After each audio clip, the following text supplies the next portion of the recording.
Good evening. Welcome to BlackDoctor.org's Heart Awareness Series, Matters of the Heart, a woman's guide to cardiac care. Cardiac care.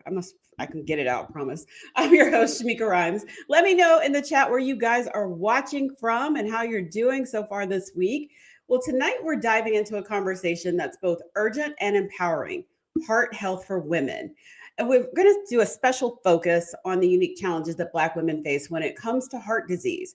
February is Heart Awareness Month. And so we're joined by a remarkable panel of experts who are going to provide some vital insights into how women can better understand, manage, and advocate for their health. So let me tell you a little bit about the panelists joining us.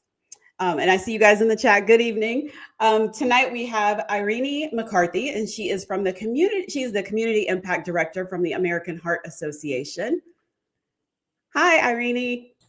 Hi, everyone. Thanks for having me today. Thanks for joining. We've got Dr. Michelle Wallace. She is a pediatric cardiologist in Atlanta. Hello, Dr. Wallace. Hello. Thank you so much for having me today. Thank you for joining us. We've got Dr. Keith Ferdinand. I hope I'm pronouncing it right. He's a cardiologist with Tulane University School of Medicine. Hi everybody. Okay. And we've got patient advocate Angela Brooks here with us, and she's going to share her story. She was diagnosed with congestive heart failure. Welcome, Angela. Thank you for having me. I look forward to the conversation. Me too. And everyone in the chat, make sure you drop your questions there, and we'll try to answer those as we go throughout tonight's show. So I guess we're going to kick this off with: how does heart health uniquely impact Black women compared to other demographics? So I guess we could just do a round table and talk a little bit about that. So I'm going to start with you, Dr. Wallace. Yeah. So, when we talk about one of the number one killers of Black women, right, cardiovascular disease is at the top. And so we are uniquely impacted because we are disproportionately impacted and more severely impacted. And there are some things that we can do that can modify our risk for that. And there are other things that are out of our control. But I think that we have a unique opportunity to have a better understanding of what contributes to our cardiovascular disease risk, and to make some changes such that we lower our long-term risk for high morbidity and mortality from cardiovascular disease. So, okay, Dr. Ferdinand, am I saying your name right? I just want to make sure. You're saying it fine. Okay, perfect. What are your thoughts? How does heart health uniquely impact Black women compared to other demographics? Well, first of all, let's talk about heart disease in women. There are 10 times more women who die from cardiovascular disease. Cardio means heart, vascular means blood vessels. So you're talking about heart attacks and strokes. 10 times more a death from that than from breast cancer. And breast cancer certainly is a very important condition. We all should do the right thing to diagnose it early and seek cures. But 10 times more women die from from cardiovascular disease. Now, if you're specifically talking about those who would be identified as Black, it's even worse because compared to white women, they have more heart disease and strokes, such that the life expectancy of a Black woman is shortened.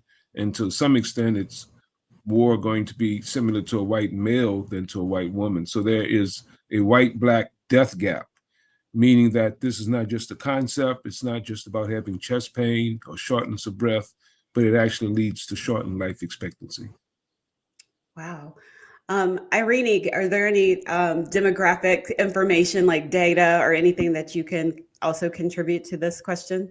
Yes, I just want to say Dr. Wallace and Dr. Ferdinand hit the nail on the head.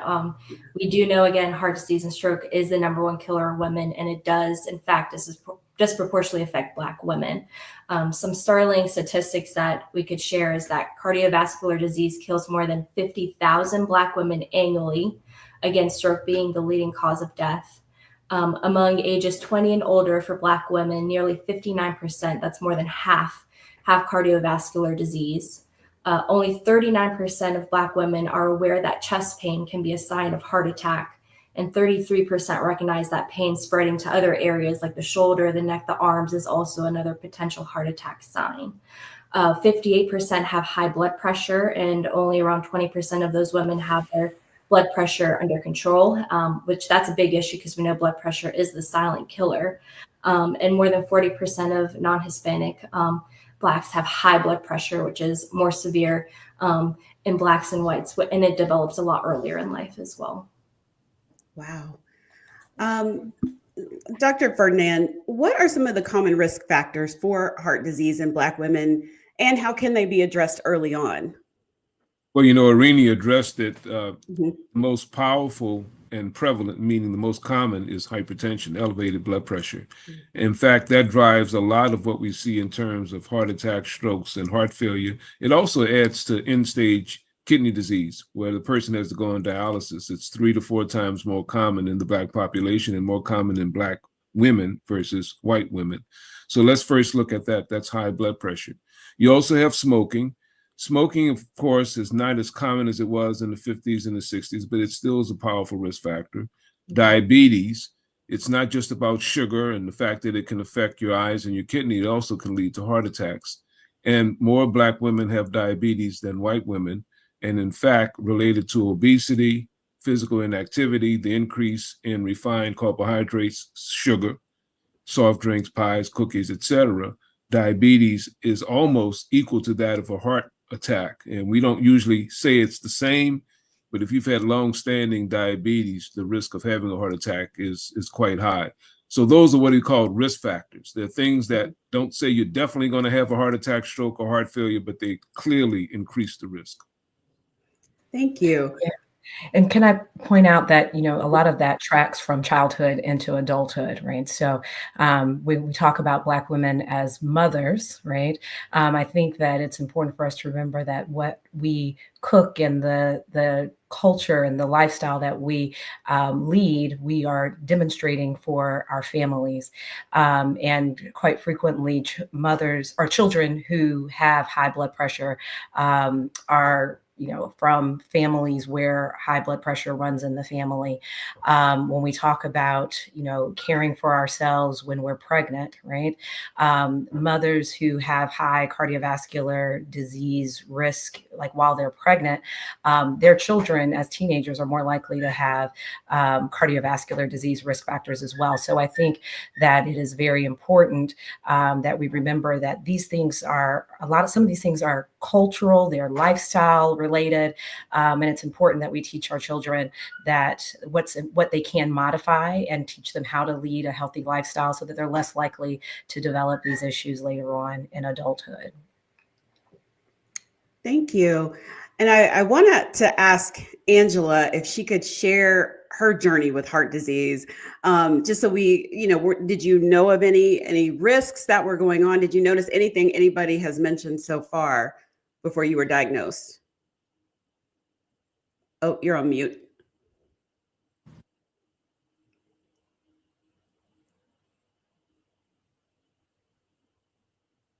Nope. There's always, it has to happen at some point. It's okay. Yeah, no, I mean, I guess I can actually speak thankfully to the work that the American Heart Association has been doing in terms of education, which is the only way I knew I don't have high blood pressure.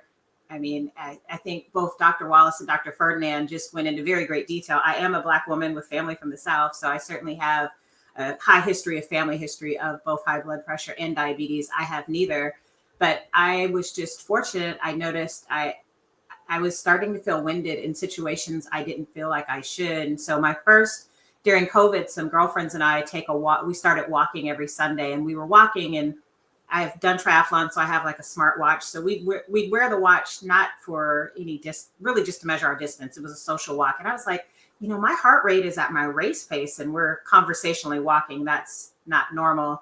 And so I went to the doctor, and I wasn't 50 yet. So I hadn't had an EKG, and she did an EKG, and we discovered a left branch bundle block. And so got on a slight medication for that, kept moving. But then 2 years later, I started noticing myself getting winded going upstairs. I have 3 flights of stairs. I've had them for 15 years, never was winded before. And I started feeling winded. I went back to my doctor, and fortunately she went down the rabbit hole with me and escalated it. And that's how we discovered my ejection fraction was in the low 30s. And so it was a little shocking for me because I didn't have the typical risk factors I had heard of, other than I was winded. As I told my doctor, I might be overweight, but I don't feel like I'm out of shape and I shouldn't be winded in these instances. And I'm, in talking to other people, as I've started sharing my story, I'm lucky that I, one, listened to my body, but that my doctor took me seriously, and really did a great job of advocating for me with my insurance company. They didn't want to approve the medicine they recommended, finding me a really good, my medical team has been pretty amazing. I'm a terrible patient. I don't look up anything before that. Well, the doctors might think that's better. I don't go to WebMD. I go to the doctor. You're going to tell me I haven't looked up anything. So, and I just really trusted my medical team, and they got me on a plan. And I asked my heart failure doctor, I was 49 at that time. I was like, for my 50th birthday, I want an ejection fraction over 50. And we got there. And so I trusted the process. I followed what I was supposed to. And, I'm on the upper end, I guess, of the process.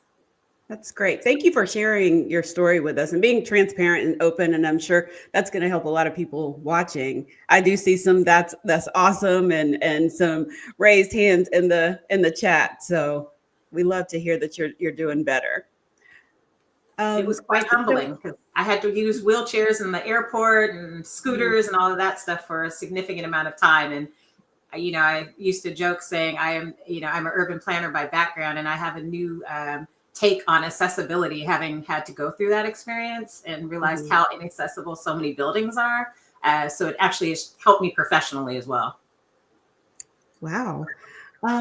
So that brings me to my next question, since you mentioned that some of those risk factors you didn't have, but this is for Dr. Ferdinand and Dr. Wallace. How do stress and systemic health disparities contribute to higher rates of heart disease? Usually I don't really want to talk about an individual patient in a public forum, but Ms. Brooks, what I would try to find out is why. If she's been active and healthy and doesn't have hypertension and diabetes, there has to be another factor. Now, there are some genetic factors that lead to heart failure. And there's also a condition called amyloid cardiomyopathy. It's more common in people of West African descent. It's a genetic factor. And we have these genetic factors that evolved during primordial times when humans were developing 40, 50,000 years ago. And we can't figure them out, and they manifest themselves as disease. Sickle cell disease is like that. The malaria bug does not like the blood of a person who sickles. So if you had sickle cell trait or disease, you were less likely to die from malaria in tropical Africa. Well, fast forward to 2015, it's now a disease unless you're in a climate where you have malaria. There's no benefit of it. So I would really seek in a patient like that the underlying cause.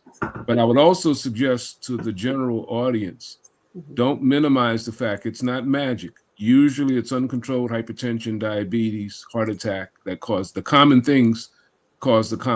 And I know Dr. Wallace will say that for young people in the pediatric population, a lot of these things start in late adolescence, early teens even. The blood pressure goes up, the sugar becomes borderline, the cholesterol goes up, the body weight goes up. So I don't know Ms. Brooks' specific case, but I clearly would suggest that the audience recognize that the most common things happen commonly, and that's still hypertension, diabetes. But I definitely think that Ms. Brooks' story also just reminds us that you need to listen to your body when you recognize that something is not right, that you say something. I know sometimes we have a tendency to blow things off and say, oh, it's just that, or oh, it's just that. But when the common things aren't there, and I agree, Dr. Ferdinand, when common things being more common, high blood pressure, the diabetes, smoking, all of that, we need to be aware of those things and modify those risk factors if possible, and aggressively treat diabetes if we have it. But it also makes a point that we have to listen to our bodies and make sure that we are seeking care when something doesn't feel right. And, if it's not getting better with what the doctors are doing, say something. That's important, because then that means we may need to go back to the drawing board. And we may not have all the answers the first time, and we're going to always start with the most common things and work our way down to the zebras, as we call them. But it's important that you advocate for yourself. So I really appreciate Ms. Brooks sharing her story, because it really speaks to the fact that you must advocate for yourself in this day and age. One more point we want to address, Dr. Wallace. We were asked about stress, and it's hard to define, but we really believe it does have a factor. Stress can have a factor because you secrete adrenaline and other hormones that can damage the heart. So stress clearly is a factor. We know that people who live in a disadvantaged situation, it may not be Ms. Brooks, I'm not talking about your case, Angela, but a person who's in a disadvantaged situation may be always under stress. They can't sleep. The blood pressure doesn't go down at night because they can't get a good rest. So that can accelerate those cardiovascular risks. And that is clearly one of the problems. Again, not talking about a specific case, but in general. Yeah. And also just thinking about, socioeconomic status and living in neighborhoods where there may be less stores that have nutritionally dense foods in them, where it's harder to get fruits and vegetables. That certainly can play a role. There's also been some evidence that, exposures to different things in the environment may also play a role in your cardiovascular disease risk. For instance, when we think about hypertension, we think about exposures to, some people being exposed to lead, or particularly children, right? We think about being exposed to lead and other factors in the environment that may contribute to having high blood pressure. So certainly your surroundings play a role. And there's even, been some suggestion that stress probably has some long-term effect on our genetics as well, and impacts and probably causes, increases our risk for cardiovascular disease long-term. The exact mechanism of that not being very clear, but there is some thought that in addition to, raising our hormone levels, our epinephrine and norepinephrine and stuff, that there may be some other genetic impact as well that we might need to consider in the long run. So it's very important that we manage stress, with that being said, and that, as a society, that we work towards improving the environments that everyone can create equity. Equity is important, not that we have equal, but that we have equity, that everyone gets what they need in order to be heart healthy and live longer lives. Thank you. I'm going to want to remind everyone in the chat, if you have questions, make sure you put your questions in the chat. So lifestyle changes. Irene, are there any that the American Heart Association recommends that some changes that women can adopt to lower the risk of heart disease? Yeah, there are some things you can do, and I'm sure Dr. Wallace and Dr. Ferdinand have some as well they'd like to share. Knowing your risk, again, so smoking, kidney disease, if you have a family history of early heart disease, knowing that risk can help you and your healthcare team better design kind of that treatment plan for you. Eating a healthy diet, filled with vegetables, fruits, whole grains, legumes, nuts, plant-based proteins. Again, like Dr. Wallace was saying, we have to take into consideration those barriers that a lot of people face if you don't have access to healthy foods or affordable foods, if you don't have transportation, things of that nature. So it's not as easy as just eat healthy and exercise, but just taking those things into consideration, that eating a healthy diet is good. And there's some things you can do there, right? So like if you don't have access to like fresh produce, you can look to frozen. Frozen is great as well. Just looking at those ingredients, making sure it's just the vegetables and no sauces or added sodium. You can even do some canned, again, just looking at the sodium levels as well, sugar levels of those canned goods. But there's some things that we can modify and do. Physical activity, so moving more. Again, if you don't have a safe environment, you don't have, conducive to, the sidewalks, or, if you're encountering violence or things like that in your neighborhood, it may not be as easy for some people. So again, it's not as easy as just move more. But that is a good thing that we can try to do, even if it's like, it's called habit stacking, right? So if you're brushing your teeth, doing like 5 or 10 squats. If you're about to set the table up for dinner, maybe doing, toe touches here and there. So kind of doing a couple things that you can get your body moving more, cleaning, if that's something that you can do around the house, walking your dog, whatever. So adults should get at least 150 minutes of moderate to intense aerobic activity, or 75 minutes of vigorous activity each week. Watching your weight is something else that we can look into. Living tobacco free is a huge one. So if you don't smoke or vape or use tobacco products, Don't ever start. And if you are using and you do want help quitting, there is help. You can call your state's quit line, 1-800-QUIT-NOW, for quit treatment and counseling. Managing your condition. So if you have high blood pressure, high cholesterol, high blood sugar, all of that kind of puts you at greater risk. So it's important to work with your healthcare team and make those lifestyle changes.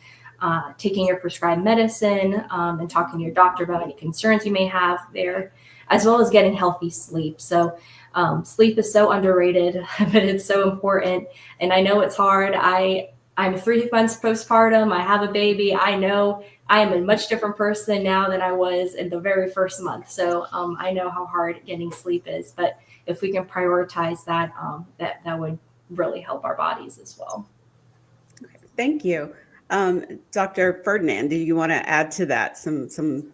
No, that was really comprehensive. Okay. And she did make a comment about having access to food, and we know there is something called food deserts where you don't have it, and the cost of the foods. I really shy away from recommending the cans.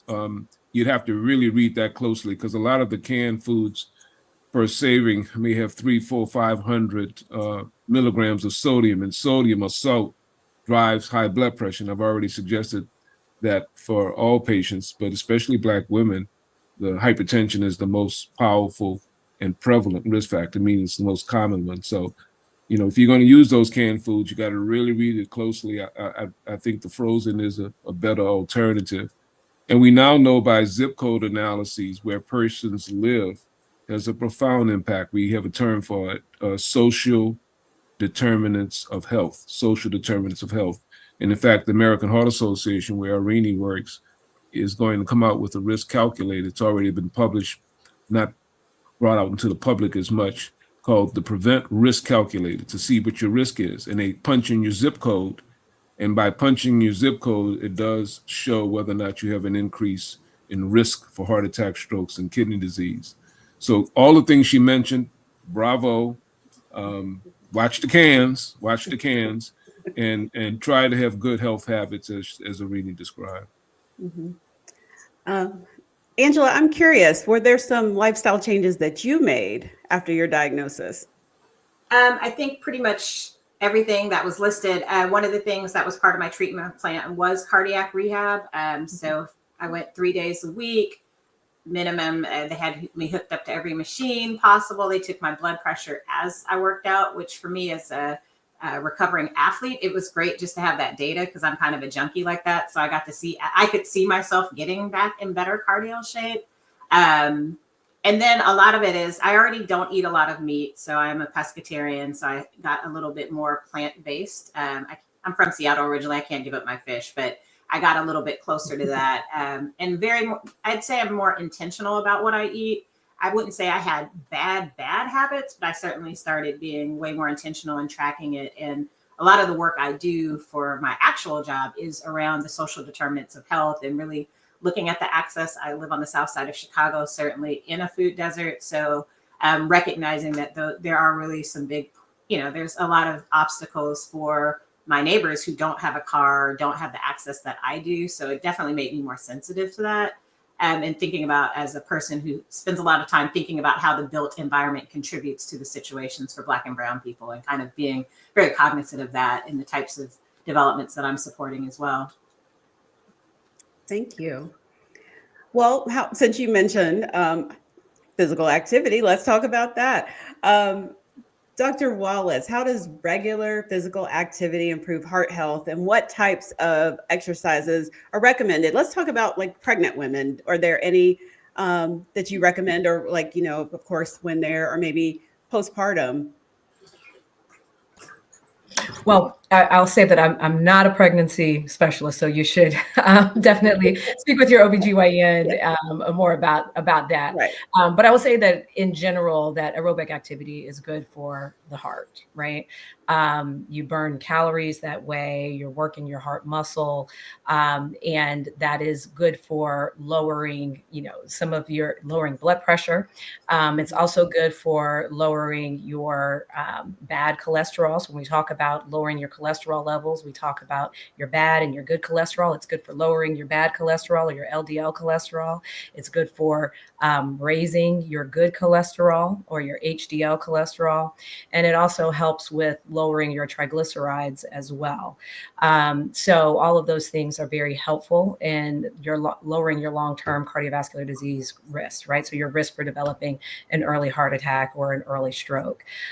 So it's very important that you try to engage in those things. And again, for children, we talk about doing at least an hour a day of some moderate to vigorous activity is really what's recommended.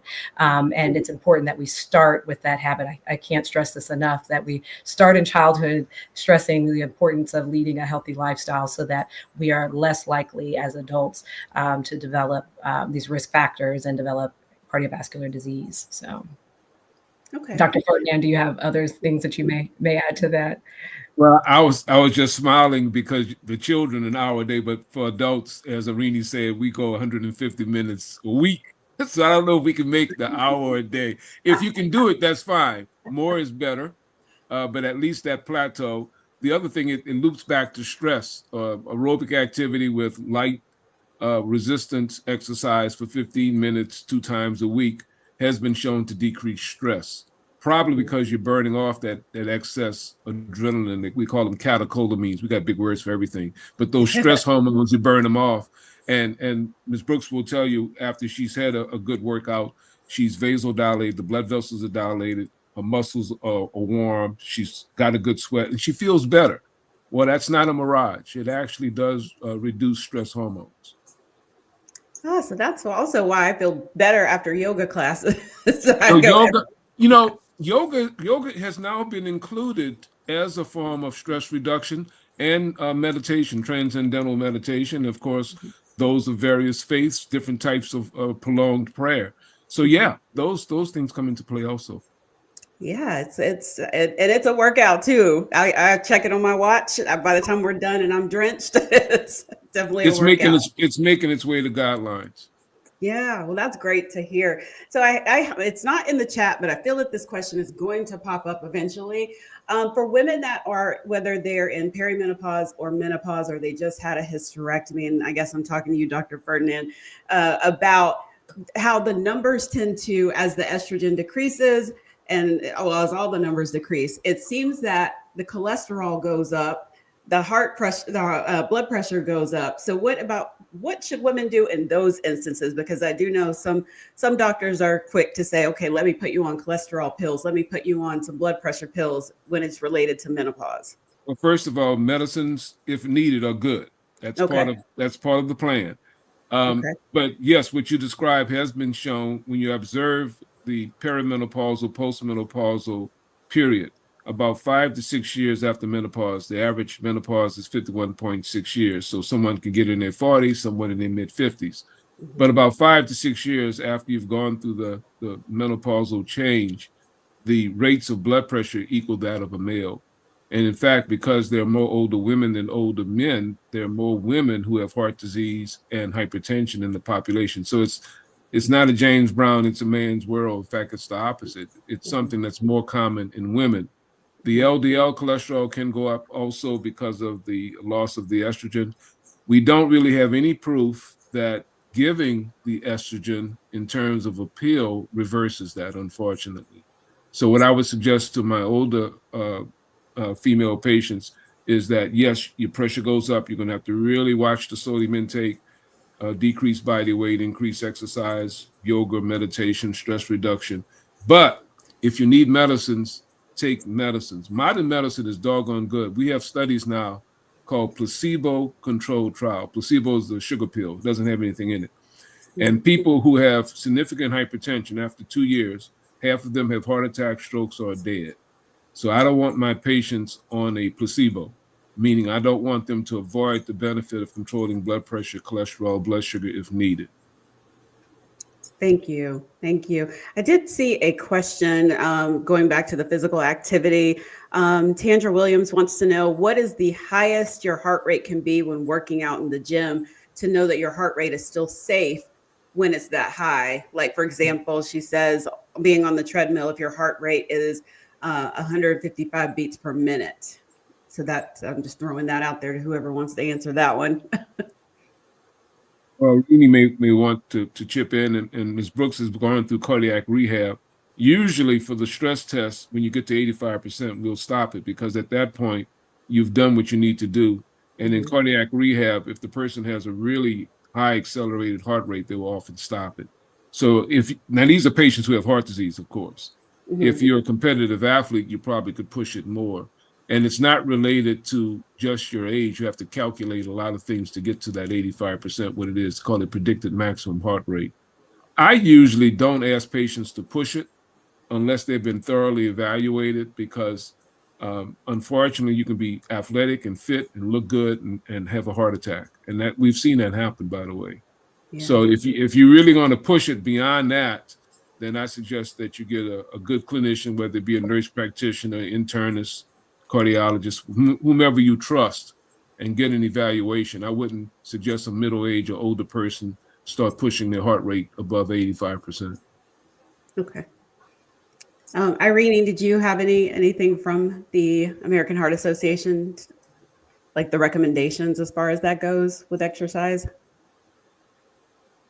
No, just kind of what I said previously of how much vigorous activity kind of you want to do during the week. And again, the exercise depends on your ability, your capacity, kind of your level. Like, are you used to doing vigorous exercise? If not, then don't just like jump into it and, kind of ease your way in as well. So, okay. Let's see. We've got some more questions coming in the chat, but I will get to you guys. I promise I'm going to get through some of these other questions we have prepared. So what role does mental health play in maintaining a healthy heart? And what strategies can women use to manage stress effectively? And I think we mentioned a couple of those: yoga, meditation, as far as helping with stress levels. But what are some other ideas, and what role does mental health play in maintaining that healthy heart? And I'll just throw that out there to anyone. Well, I think we talked about stress and the impact of stress and hormonal levels and such, right? So, and mental health is right along with that, right? So, if we have better mental health, then we're able to cope with our day-to-day stressors better, then we are less likely to have stress or be able to better cope with stress, so that we have these less swings in our hormones that would send up our blood pressure, right? But I also think that it's important because when we are depressed and not feeling well, we're just not going to exercise. We're not going to do the things that we need to do in order to take care of ourselves. We're more likely to eat unhealthy at that point in time. So I think that it's very much important that if we have any mental health needs, be they major or milder, that we make sure that we take care of them. One of the things that I think that is very that sometimes is downplayed in our community is the benefit of therapy, right? That if you are going through mental health stressors, that it is okay to reach out to a therapist. Sometimes you need someone that is outside of your situation that can help you figure out what your next steps should be in order to take better care of yourself. So I am a woman of faith, and I believe that, we pray and we do all those things, but I also think that we have therapists that, just like we have doctors that were put here to help us with our medical needs, we have therapists that are here to help us with our mental health needs. And it's very important for us to lower our stress, and so that we're more likely to do the things that we need to do in order to care for ourselves. Okay, thank you. Did anyone else want to weigh in on that question? I'm just going to jump in because I know for me, finding out, so just to kind of set the stage, I was reading my MyChart when the diagnosis came through, and I didn't quite know what it was. I was like, what's this ejection fraction? I didn't even know what that was. But I read it, and I'm walking into my budget meeting where I'm giving my office budget. And, I figured out what that meant as I walked into this meeting, and I'm literally falling apart inside. But as Black women are known to do, we just pull it together. You put on your cape and you do what you do.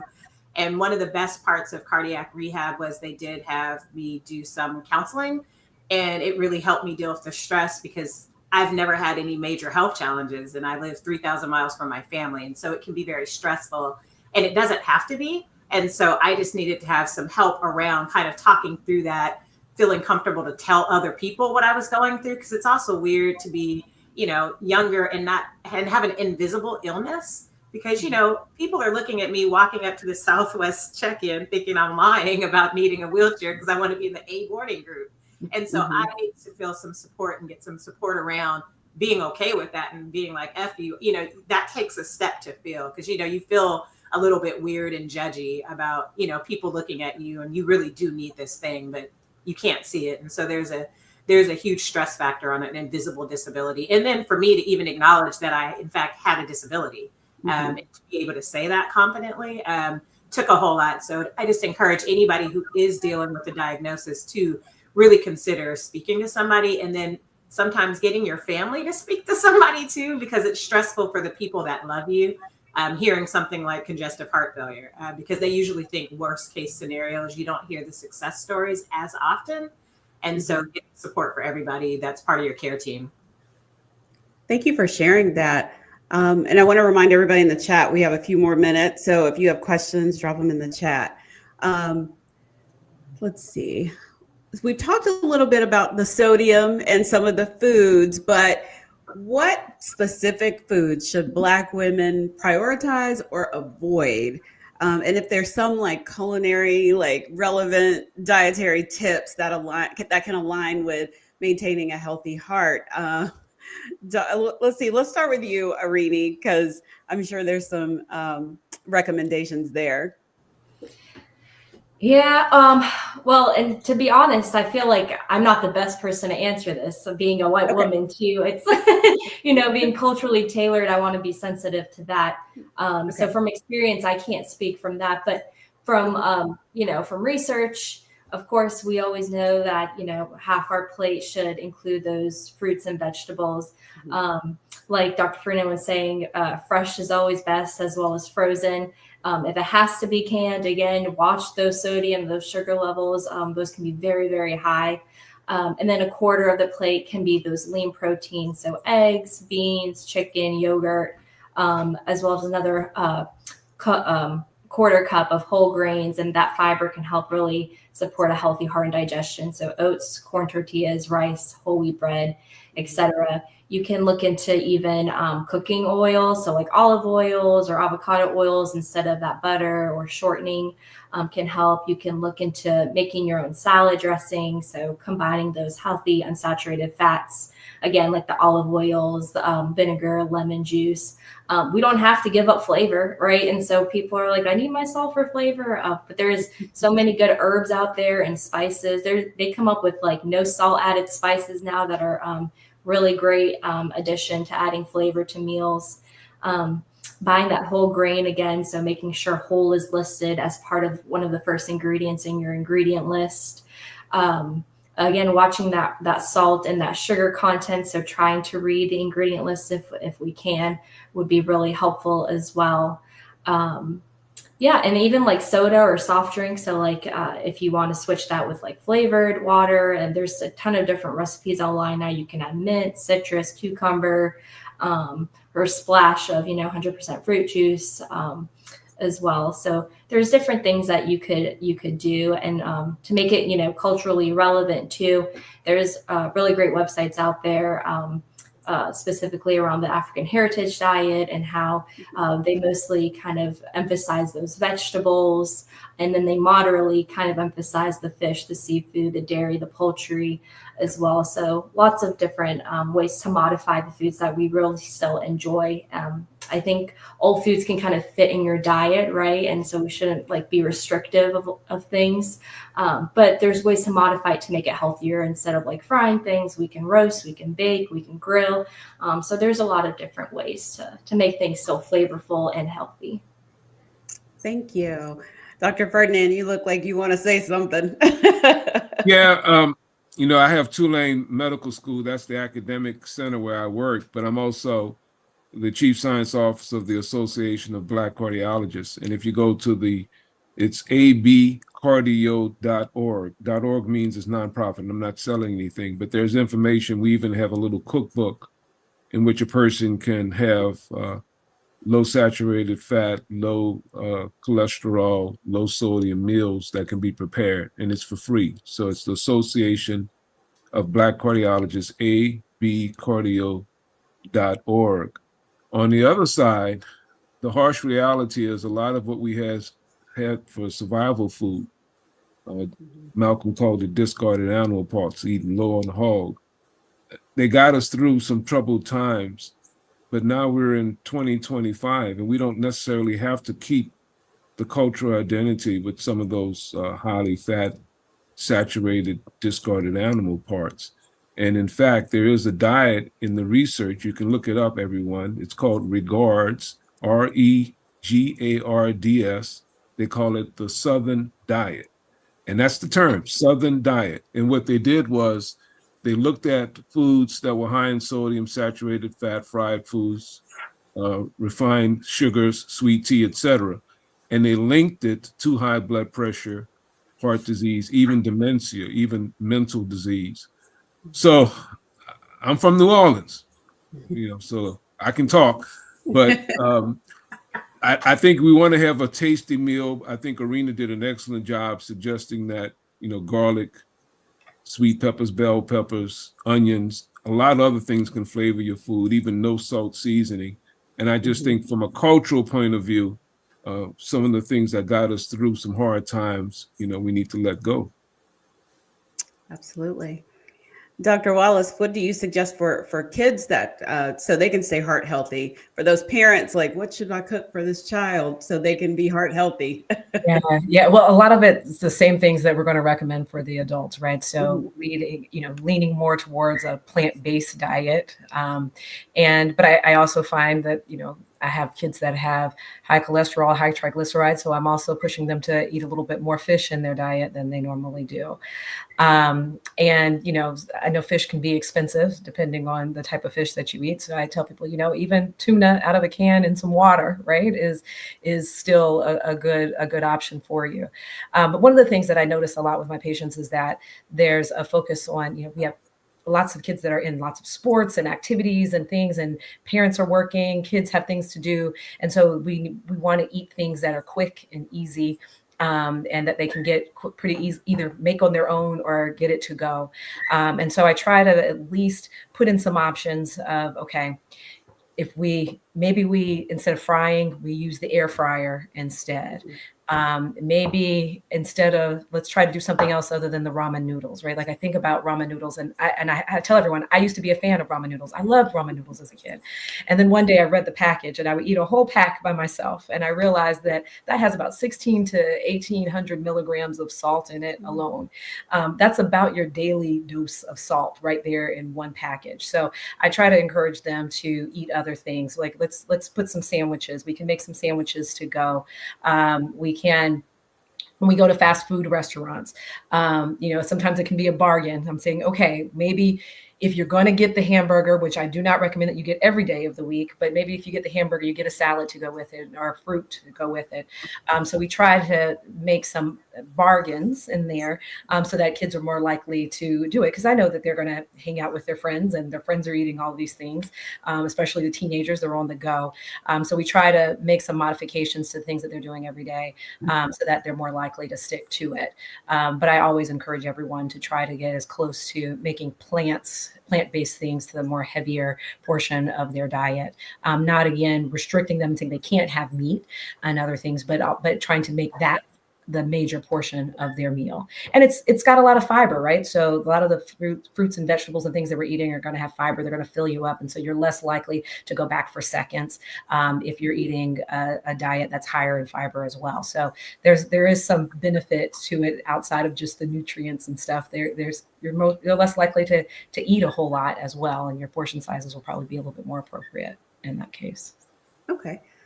Well, I guess we should talk about the most important part. Well, all of it's been important, but some people are going to want to know, what are the warning signs of heart disease that they should not ignore? I feel like we mentioned it in the very beginning briefly, but I wanted to dig a little deeper into it before we have to wrap up. And Dr. Ferdinand, we'll start with you. Yeah, there's so many warning signs, and Ms. Brooks actually described just decreasing exercise tolerance, meaning you can't do what you used to do. And you're not that old, nothing bad happened, going from the first floor to the second floor. The art of interviewing a patient is you don't ask them specific in terms of exercise tolerance. You don't use those big words. What I usually will say is, Do you like to go shopping? When's the last time, and I'll use a big box store. When the last time you went there? Oh, I don't like to go there because what happens? Well, I get a little tired. I say, oh, okay. You got any front steps? Yeah, we got about 3 or 4 steps, but I don't like going up and down. So you get a sense of what the person can do. If the exercise tolerance goes down, then that's a sign of heart disease. Of course, for the heart attack, it's chest pain. Now we know in women it can be unusual. It may not even be chest pain. You could just get shortness of breath, or you can get stomach pain because the bottom part of the heart lies right on top of the diaphragm. So sometimes the patients will have gastrointestinal upset, belching, or nausea and vomiting. And it often is accompanied by sweating. The person will sweat because the body's under a lot of intense stress. Just sitting down, they'll get a cold sweat, nausea, vomiting. The chest pain is usually in the middle or the left side. That's why we put our hand over the heart for the national anthem. It can radiate. It can move into the left arm or into the jaw, in some cases even into the back. I think the general rule of thumb is if you don't feel right, go get checked out. And in terms of young women, it can happen in a young woman because there are some genetic factors. There's some, and Dr. Wallace deals with this also in kids who can have very, very high cholesterol. And it's not because they're eating too much fast food. There's some genetic factors there. If those persons have symptoms, regardless of their age, they should get evaluated. Absolutely. Dr. Wallace, did you want to add anything to that? No, I think Dr. Ferdinand hit the nail on the head that, women can present a little bit atypically. So again, if you don't feel right, then you go get checked out. And, if things aren't getting better, you go back and you get checked out again. But the important part is just to stay on top of your symptoms and know your body and advocate for yourself. A couple of unusual things that you may want your doctor to evaluate, or your nurse practitioner or your pharmacist. There's a type of cholesterol called lipoprotein A, or they call it LP little a. It's also more common in people of West African descent. We don't know why, but this type of cholesterol is not related to food intake, and it accelerates heart attacks and strokes. So the next time you're getting what they call a lipid panel, where they're checking the cholesterol, ask your doctor to check the LP little a. He or she may not even recognize what you're saying. It's capital L, lowercase p, parentheses, small a. The other thing is, if you have a strong family history, then there may be some genetic factors. And some of the genetic screens actually are pretty cost effective right now. And I did mention a type of heart disease, amyloid cardiomyopathy. Cardio means heart, myo is muscle. And that tends to be more common, one of the types in people of West African descent. Again, we don't know why we have some of these genetic factors, but especially if you're having symptoms and you can't figure it out, then there's some other tests that your clinician should do. And we're following some of those things in pediatrics as well. So we're definitely checking the cholesterol levels in families where there are people that have had early cardiovascular like processes like heart attack or stroke, particularly if there are males who have had heart attacks and strokes in the family and they were under 55 years of age, or females that have had heart attacks and strokes and they were under 65 years of age, particularly in first degree relatives. And we can't sort out if they had about the high cholesterol or that they didn't seem to have the typical risk factors. We're checking LP little a, and we're checking that in their children. We don't necessarily have a treatment for LP little a, particularly for kids, but I think it's good for us to know, because that tells me that's a patient who I need to be a little bit more aggressive in managing their cholesterol and managing their diabetes and managing their high blood pressure and encouraging them to lead a healthy lifestyle and trying to avoid obesity, because those will all put them at greater risk for a heart attack and stroke later on down the line. Yeah. I check it in everyone. I check the LP little a, and you're right. There's no specific treatment, but it'll bring your attention to the conventional risk factors. Exactly. And Dr. Wallace and I can talk jargon. We're resisting doing the doctor talk jargon, but the familial hypercholesterolemia is what she's talking about. Familial means it runs in family. Hyper, high, cholesterol, the fat, emia in the blood, and that's genetic. And you can see kids with LDL cholesterols 190, 200. And they're thin and they're active and they're cute and they're doing everything right. But one of the clues is, the mother had a heart attack when she was 40, or the uncle died at 35. And that's genetic. So there is a benefit in getting further tests. If you got something strange going on in your family history, there may be some genetics there. Yeah. And that's part of the reason right now that for all patients between the ages of 9 and 11, we're recommending that they have a lipid profile because we are trying to screen for it's actually more common than you would think that patients have a genetic problem as a cause of their high cholesterol, excuse me. So all patients between the age of 9 and 11 should have a screen for high cholesterol. And that's in part why we're doing that. So That's wonderful. That is. So And if someone, real quick too, Shamika, yeah, go ahead. you guys did a great job talking about the heart attack kind of symptoms there. If we could just go over stroke real quick too, I'd love for people just to be familiar. Yeah, fast. Yeah. Go ahead, The Irene. acronym FAST. You can do it. Go quick. Go fast. I'll do it fast for fast. So yeah, that's the acronym that we use. So F stands for face drooping. So does one side of the face droop or is it numb? So you can ask the person to smile, and then if they smile, if the smile is uneven, that's kind of a sign there. A stands for arm weakness. So is one arm weak or numb? You can ask the person to raise both arms. Is one arm just kind of drift downward? So looking into that. S is for speech difficulty. So is their speech slurred? Ask them to say something and see if they sound confused, if they have slurring in their speech. And then T is for time to call 911. So stroke is an emergency. Every minute counts. And to prevent further damage, you do want to call 911 immediately and note the time of any symptoms when they first appear. So FAST, face drooping, arm weakness, speech difficulty, and then time to call 911. So. Thank you. Because I see people in the chat taking notes. So thank you for the acronym, because that's how I remember stuff too. I do want to ask, if diagnosed with heart disease, what treatment options are available? Dr. Ferdinand, we'll start with you. We talked extensively about lifestyle. We even talked about stress reduction, exercise, etc. But I would like really for the American population, especially for the Black population, to move away from this idea that medicines are bad.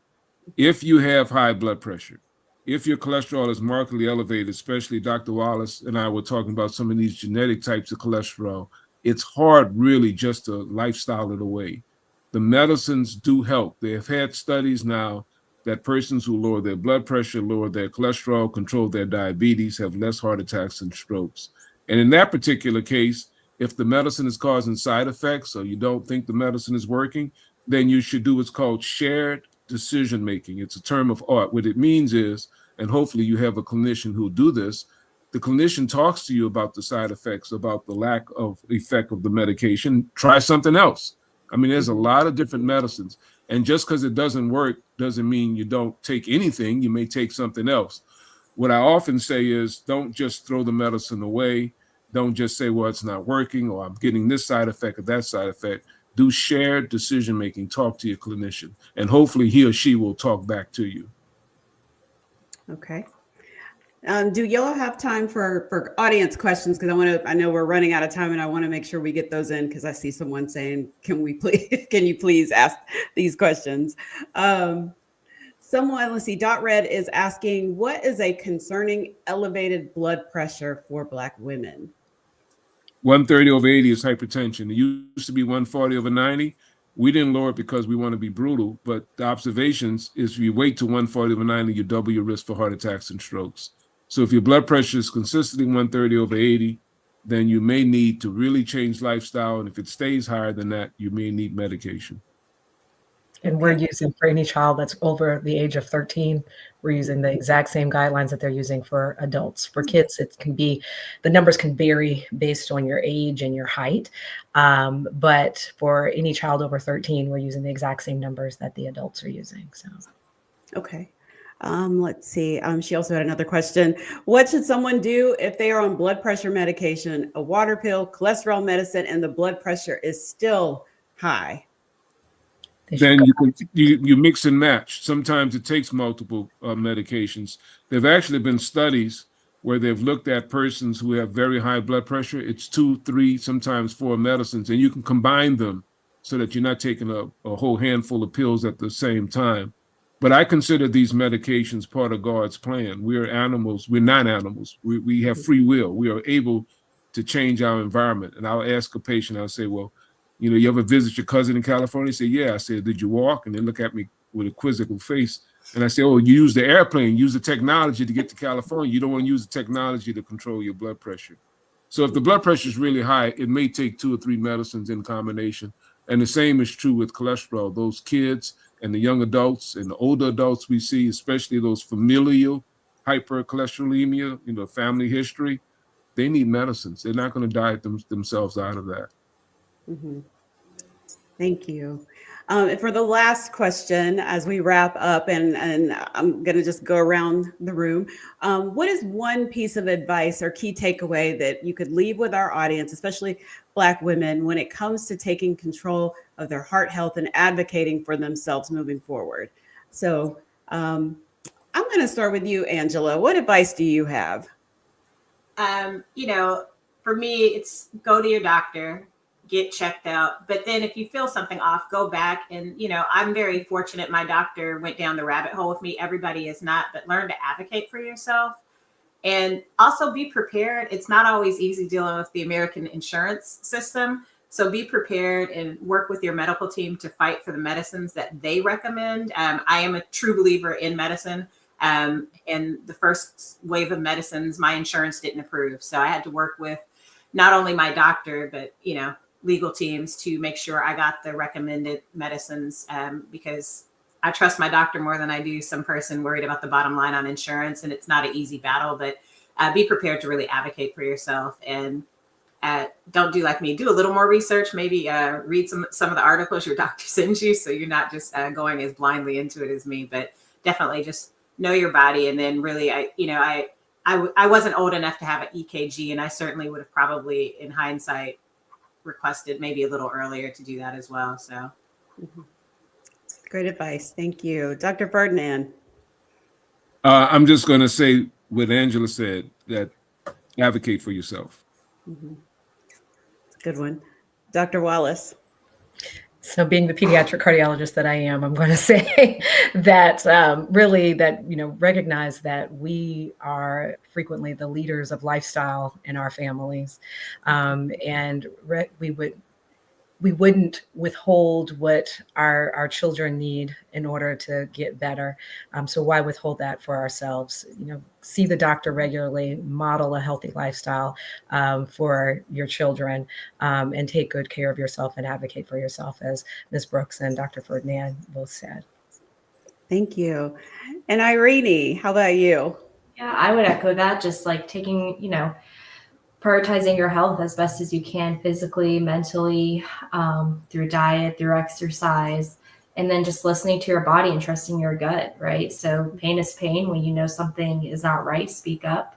If your doctor won't listen to you, find a new doctor, you know. And if, you know, you're having a big procedure or something, and, you know, the doctor gives you an opinion and you're not sure, get a second, third opinion, right? You don't have to like stick with that one doctor if you don't feel comfortable. If, you know, find that right healthcare professional that'll really advocate for you and walk through you, and you can have that shared decision making in your own health. Thank you. And I'm just going to add, and if your doctor gives you some medicine, take it. I'm talking to me. I'm talking to me. I want to thank you all for joining us here at blackdoctor.org for this informative information session. This has been amazing. Like I'm like, I don't want the convo to end. It was so good. So thank you all again for joining us. And for more information, everyone in the chat and everybody watching, you can head over to blackdoctor.org. There's lots of articles there on heart health. And make sure you come back and join us for part 2 of this series. We'll be focusing on men's heart health on February the 18th at 7 o'clock. So thank you again for joining us, and everybody have a great night. Good night. Thank you. Good night. Thank Thanks, you. everyone. thank you.